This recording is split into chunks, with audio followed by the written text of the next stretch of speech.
wife moved to the seaside, but when his wife died, Tolkien pined for Merton, and Merton gave him free lodging as an old man, and he moved back and lived right near the hotel where we're staying until the day that he died. So he loved this place, and he would have regularly been in this chapel, not to worship so much because he was Catholic, but a lot of the university events are held in the chapels, so he would have been here on a regular basis for that. But one of the things that Lewis and Tolkien did, this was right about the time that Lewis was being converted, is they decided that the way that English was being studied was wrong.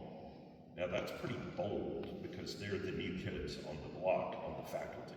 But they decided the way English was being studied was wrong and that it needed to be reformed. And remember, there's an English department in each one of these 30 some odd colleges, but Merton swung above its weight a little bit, and Lewis and Tolkien hatched a scheme to completely change the English syllabus and to change the way that English was studied and to change the works that were studied. So if you ever studied Beowulf, or if you ever studied Paradise Lost, the reason you did that is because of Lewis and Tolkien.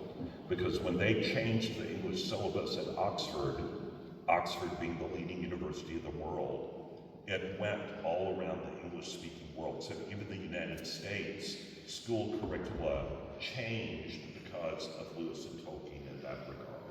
But the most important change that happened for Lewis and Tolkien was Lewis's conversion. And I want us to begin to just reflect on that. I want us to get back and think about Icelandic literature for a little bit. Every one of us has things that we are interested in that we think maybe are a little nerdy or maybe a little bit unfashionable or maybe not so cool that we're interested in those things. But the fact of the matter is that God made each of us in his image with these different interests. And part of what Lewis said much later in life is that friendship starts at that moment when you're talking with someone and they start talking about this thing that you thought was your own interest that nobody else shared but you. And you look at that other person and you say, what? You too? And he says at that moment, friendship is born and the two friends find themselves in an immense solitude where they together can explore these things. And so they were both very strong on the idea of pursue the things that you're passionate about, even if other people make fun of them or think they're uncool. Pursue those things, and the Lord can use that in ways that you would never expect. So that's one part of their friendship. The other part of their friendship that I think is the most important thing for all of us to think about is that Lewis was absolutely brilliant, and you can tell that from his works, but he was an evangelical atheist. But Tolkien knew that Lewis needed to know Jesus, and he could have been afraid to talk with him. He could have decided that would be too awkward. This is a beautiful friendship based in northern lore and dragons and Icelandic literature, and I don't want to spoil things by bringing up this whole Jesus thing, but Tolkien ardently believed that Lewis needed to come to know Jesus, and he prayed for him all the time. He talked with him, he gave him things to read, and he looked for ways to try to share the gospel with him that Lewis would be able to understand.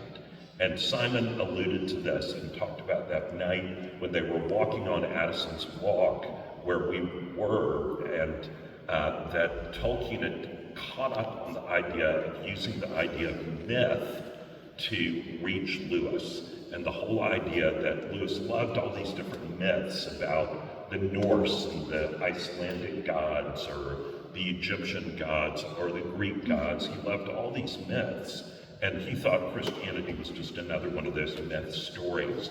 But Tolkien was able to show him that it was not a myth in the sense of these others, but it was a myth that left footprints in the dirt of the earth, that it had actually happened.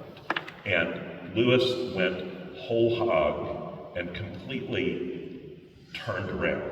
And one of the things that was so interesting is that many people, if you read biographies of Lewis, people that knew him before his conversion said he was an arrogant prig. An arrogant prig. I don't know if you know the word prig, but that means that's somebody who is stuck up and stuck on themselves.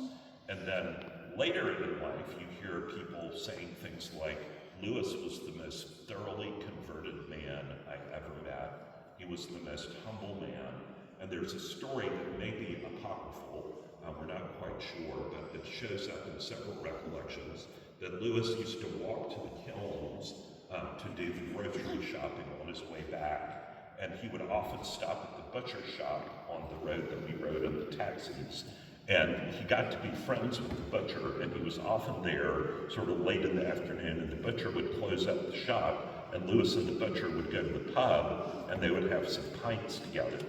And then some years later, the butcher heard that Lewis had died, and so he was one of the few people that knew about the funeral and went, and he had no idea that Lewis was famous. No idea at all.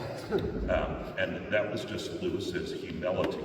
And the other aspect of Lewis's humility that we talked a little bit about yesterday, and this shows that he was really thoroughly converted, was that the Lord had taken hold of his pocketbook as well as finances. Because once Lewis started getting renown, he decided that